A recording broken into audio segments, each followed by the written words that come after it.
ॐ भूर्भुवः स्वः तत्सवितुर्वरेण्यं भर्गो देवस्य धीमहि धियो यो नः प्रचोदयात्।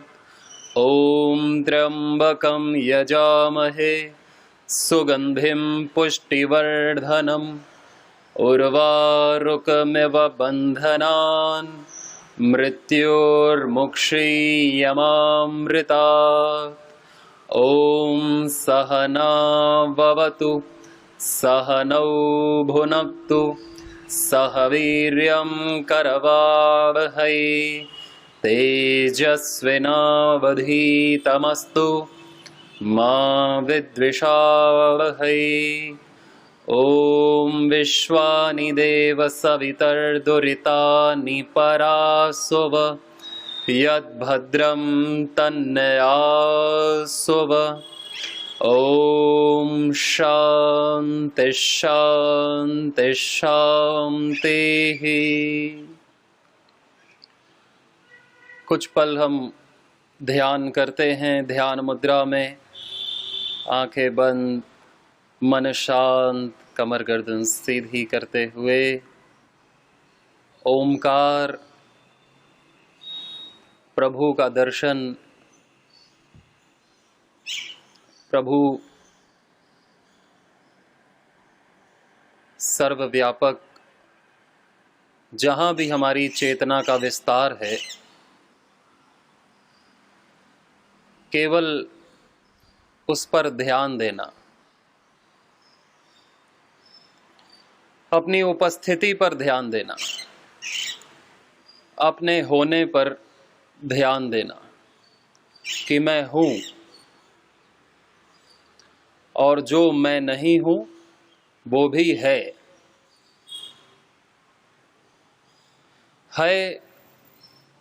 और हूं में भिन्नता को देखना, यानी अपने अस्तित्व और जगत के अस्तित्व में जो देखने वाला है वो मैं हूं और जो देखा जा रहा है वो जगत है। जो अनुभव करता है वो मैं है, जो अनुभव में आने वाला है वो जगत है। स्व केंद्रित होकर स्व पर ध्यान करना, स्व के अर्थ पर ध्यान करना। तदेव अर्थमात्र निर्भासम स्वरूप शून्यमेव समाधि। अपने शरीर को देखना, एक एक अंग को, कि हमारी कमर सीधी रहे, कोई तनाव ना रहे, कोई अंग हिले ना, पूर्ण स्थिरता शरीर के अंग अंग में।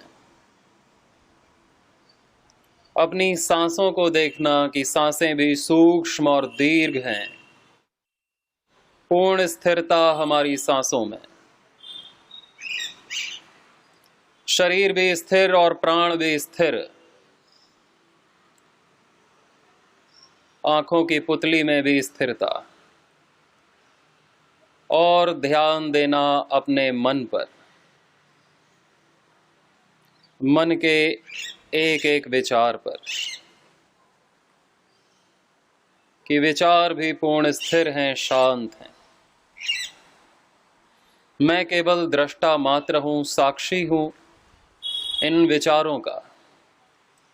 ये विचार आते हैं, जाते हैं, मेरे नहीं हैं। कहीं से आते हैं, कहीं जाते हैं। मैं पूर्ण स्थिर हूं। शरीर भी स्थिर, प्राण भी स्थिर, मन भी स्थिर और आत्मा भी स्थिर।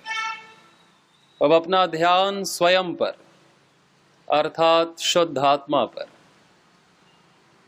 अपनी चेतना पर, चेतना का ध्यान।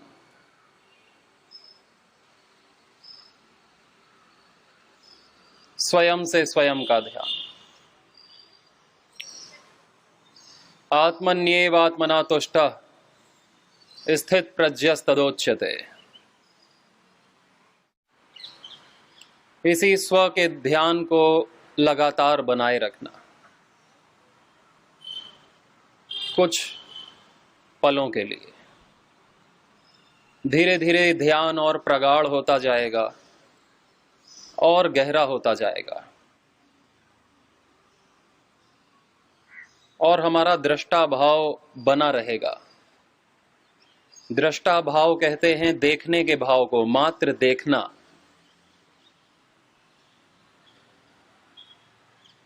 करना नहीं, कर्तापन नहीं, दृष्टापन। जो हो रहा है उसका विटनेस होना, साक्षी होना, इसी को साक्षी भाव कहते हैं, साक्षीपन कहते हैं। हर चित्र का, हर नाम का, हर रूप का, हर विचार, हर भाव, हर वृत्ति का साक्षी होना। जो अपने भीतर बाहर सर्वत्र हो रहा है, मात्र मैं उसका साक्षी हूं। अनअफेक्टेड, अनइन्फेक्टेड, असंक्रमित, असंक्रामक है आत्मा। सर्वत्र होते हुए भी सबसे अछूती है, निर्लेप है, निराकार है। जैसे सूर्य की रोशनी हमारे भीतर जाती है लेकिन गंदी नहीं होती, गंदगी में भी जा करके गंदी नहीं होती। धूप, प्रकाश निर्लेप रहता है, उसी प्रकार ये हमारी शुद्धात्मा भी मन, विचार, प्राण सर्वत्र होते हुए भी सबसे निर्लेप, अछूती है। मेरा स्वरूप निर्लेप है, निराकार है। सभी का स्वरूप एक समान ही निर्लेप, निराकार है। कितने हमने रूप लिए और न जाने कितने हम रूप लेंगे। कोई हमारा रूप नहीं था, न है, न रहेगा।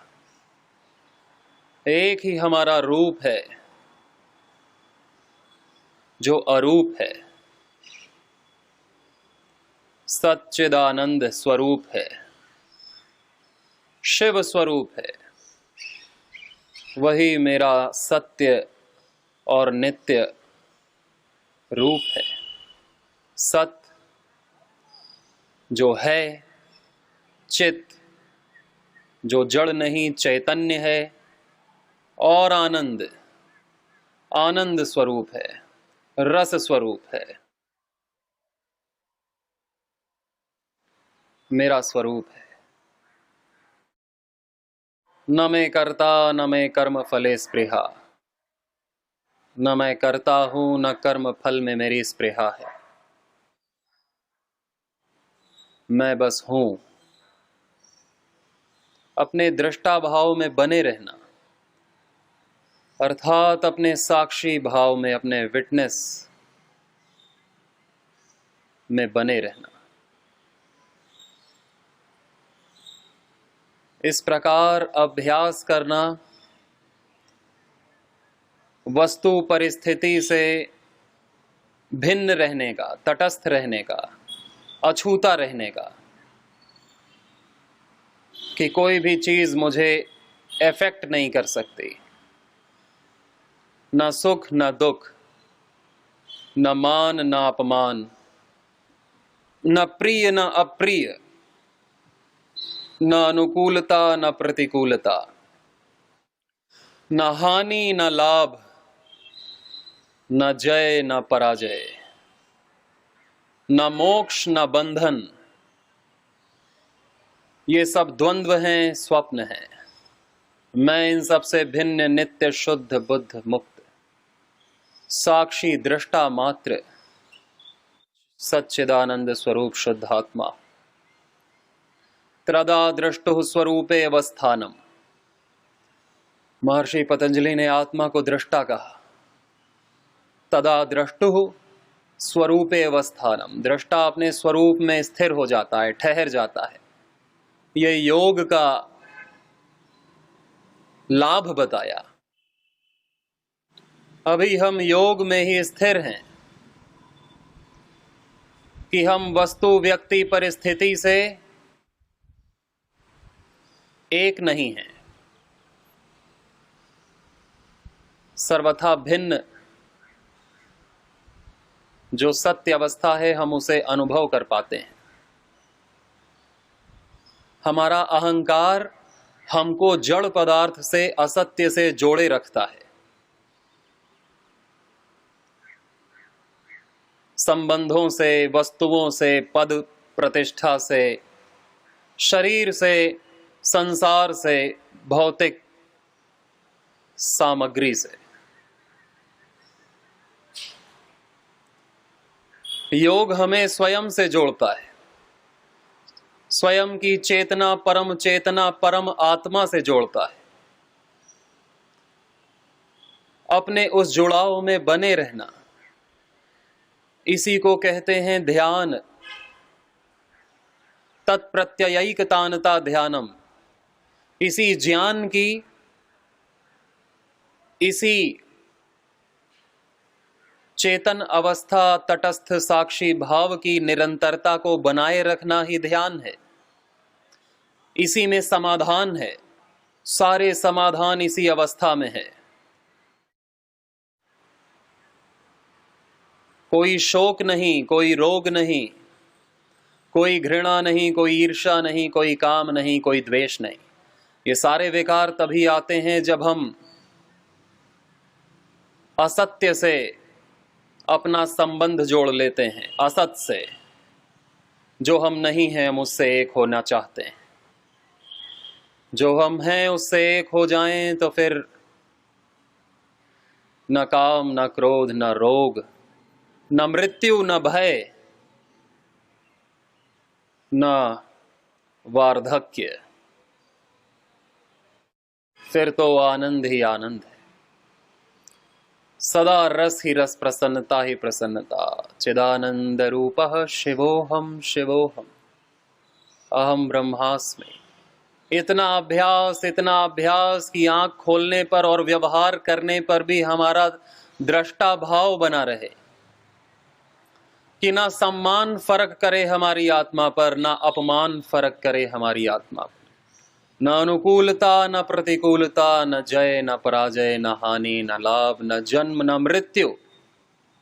इन सब से परे है आत्मा। एक है आत्मा, सर्वत्र है आत्मा।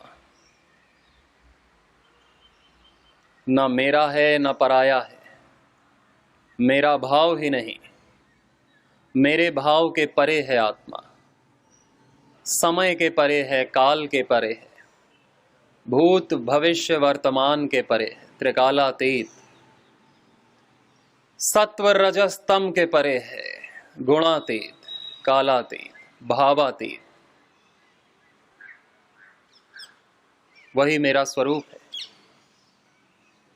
भय का कोई कारण नहीं, मुक्ति का कोई कारण नहीं। मुक्ति उसी की होती है जो बंधन में है। आत्मा किसी बंधन में नहीं है, केवल अज्ञान के ही बंधन में थी। हमने अज्ञान को देखा और हम अज्ञान से मुक्त हो गए। अज्ञान को मात्र देखने से ही मुक्त हुआ जा सकता है और कोई उपाय नहीं। हम अपने अज्ञान को, अपने इग्नोरेंस को देख लेते हैं और हम उससे तत्काल मुक्त हो जाते हैं। मुक्त हो क्या जाते हैं? हम मुक्त थे ही। हम अपने मुक्तत्व को, अपनी मुक्तता का अनुभव कर लेते हैं, सत्य का अनुभव कर लेते हैं और उसी में प्रतिष्ठित हो जाते हैं। यही योग है। स्वयं से स्वयं का योग, आत्मा से परमात्मा का योग, सत्य से सत्य का योग। अज्ञान से वियोग ही योग है, संसार से वियोग ही योग है। संसार है सेवा के लिए, संसार है कि हम संसार की सेवा, संसार को माध्यम बना करके परमात्मा की सेवा, ईश्वर की सेवा कर सकें, क्योंकि संसार ईश्वर का ही मूर्त रूप है। ये हमें दुख देने के लिए नहीं, ये दुख तभी देता है जब हम इसे अपने लिए मान लेते हैं। ये मेरे सुख के लिए है तो ये दुख देता है। हम इसे ईश्वर के लिए मानेंगे तो ये हमें सुख के अलावा कुछ नहीं देगा। ये भगवती माँ है, ये प्रकृति माँ है, ये लक्ष्मी है विष्णु की, ये मेरी माँ है, मेरी भोग्या नहीं है। हे नाथ, हे नारायण प्रभु, सत्य दृष्टि दें, सत्य का बोध करने का सामर्थ्य हम सबको दें, और यह बोध हमें बना रहे दिन रात, प्रतिपल प्रतिक्षण।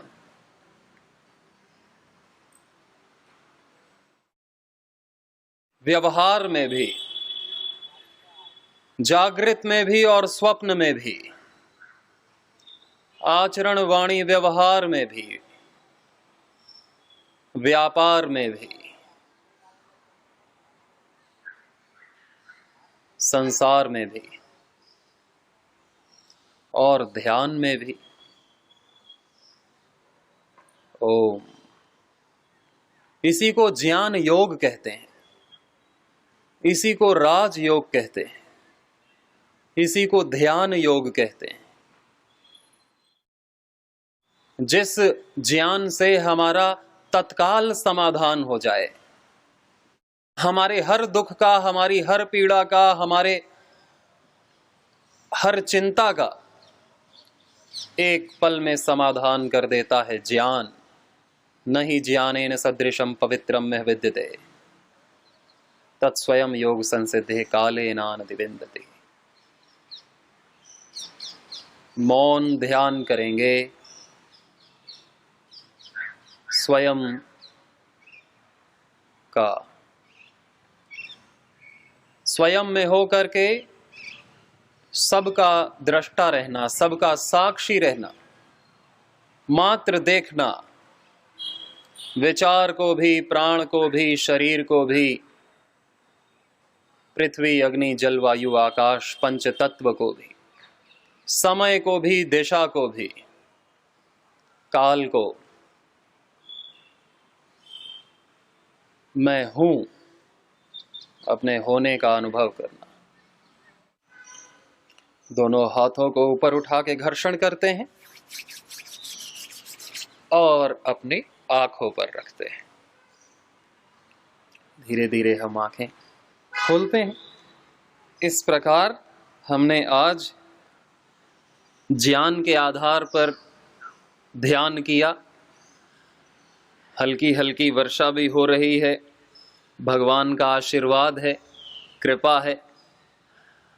और प्रथम दिन जैसे हमने सांसों पर ध्यान किया, ओमकार पर ध्यान किया, वो हठ योग का ध्यान है। फिर हमने जैसे कल भगवान पर ध्यान किया, भक्ति योग का ध्यान, आज हमने ज्ञान पर ध्यान किया। इस प्रकार ध्यान की एक नहीं अनेक पद्धतियां हैं कि जिससे हम अपने मन को एकाग्र कर सकें। इस तरह की अनंत पद्धतियां हैं। तो प्रतिदिन प्रतिपल हम इस ध्यान के भाव में बने रहें, इसके लिए हमें सजगता, जागरूकता, अलर्टनेस, कॉन्शियसनेस होनी चाहिए। फिर हमें कोई भी चीज आहत नहीं करती है, फिर हम अपने स्वामी होते हैं। इसलिए सन्यासी को स्वामी कहते हैं। और नहीं तो फिर हम रिएक्ट करने लगते हैं, चीजों से एक हो जाते हैं। फिर वो हमारे मन को बदल देती हैं, हमारे वाणी व्यवहार को बदल देती हैं चीजें, परिस्थितियां, संबंध कहीं भी बदलते हैं तो फिर हम बदल जाते हैं। हम ना बदलें, बाकी सब बदलता रहे। जैसे आत्मा नहीं बदलती, संसार परिवर्तनशील है, आत्मा परिवर्तनशील नहीं है, हम परिवर्तनशील नहीं है। हम भी परिवर्तनशील बन गए तो फिर जगत और हम में अभिन्नता, अभेद हो जाता है। और जगत और हम में अभेद हो गया, फिर हम में भय आता है, फिर हमें मृत्यु का भय, खत्म होने का भय, उठने का, खत्म होने का, फिर द्वंद्व सताते हैं। हम संसार से एक हो जाते हैं, संसार के कैरेक्टरिस्टिक फीचर्स हम अपना लेते हैं कि मैं भी परिवर्तनशील, जगत भी परिवर्तनशील। परमात्मा के कैरेक्टरिस्टिक जो हैं अपने रियलिटी में, उससे हम एक हो जाते हैं। परमात्मा के गुण से, स्वयं के गुण से जब हम एक होते हैं तो हम में निर्भयता, निष्कामता, निस्वार्था, आनंद, शांति, दिव्यता स्वयं प्रकट होती है। अपने गुण से एक होते हैं तो, दूसरे के गुण से नहीं। सभी प्राणायाम का अभ्यास करते रहेंगे, कपालभाति प्राणायाम। परम पूज्य स्वामी जी महाराज जी ने यही हमें सिखाया है कि ऐसा काम करें कि एक पंथ और कई सारे काज हो जाएं, कि हम सत्संग भी सुने और प्राणायाम भी हो, हम अपना व्यापार भी करें और प्रभु की भक्ति भी हो, संसार की सेवा भी हो। कि संसार की सेवा भी हो रही है, हमारा व्यापार भी हो रहा है, हमारी भौतिक उन्नति भी हो रही है, और हमारे प्रभु की उपासना मान के करते हैं तो भक्ति भी होती है।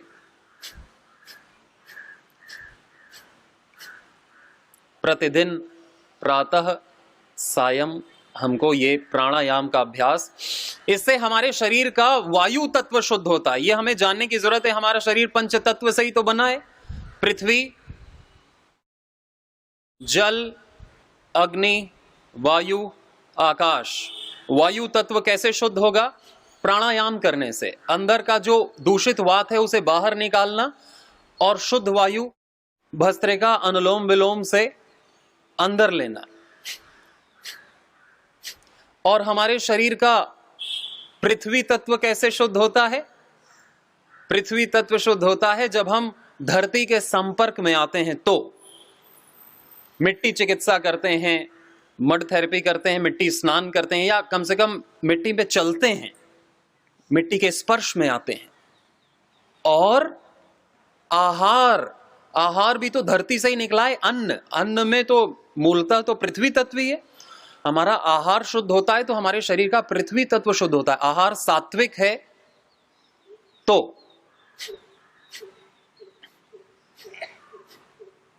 पृथ्वी तत्व, जो शरीर में विषाक्त पृथ्वी तत्व है उसका निष्कासन होने से शुद्ध का आधान और अशुद्धता का निष्कासन, पृथ्वी तत्व शुद्ध होता है।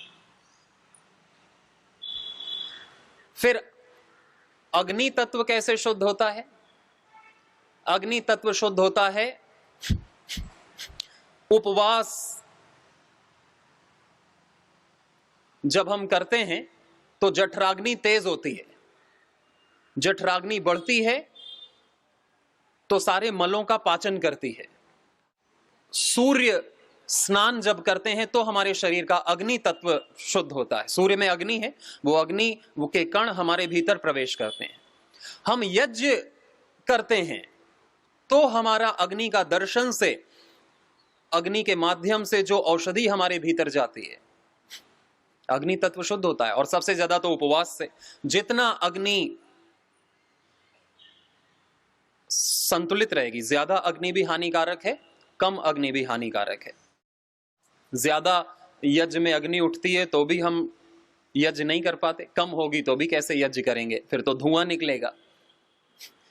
यज्ञ में हम घी डालने से लाभ होता है, लेकिन एक साथ ही एक मग, एक जग घी डाल देंगे तो आग बुझ जाएगी, काला काला धुआं निकलेगा।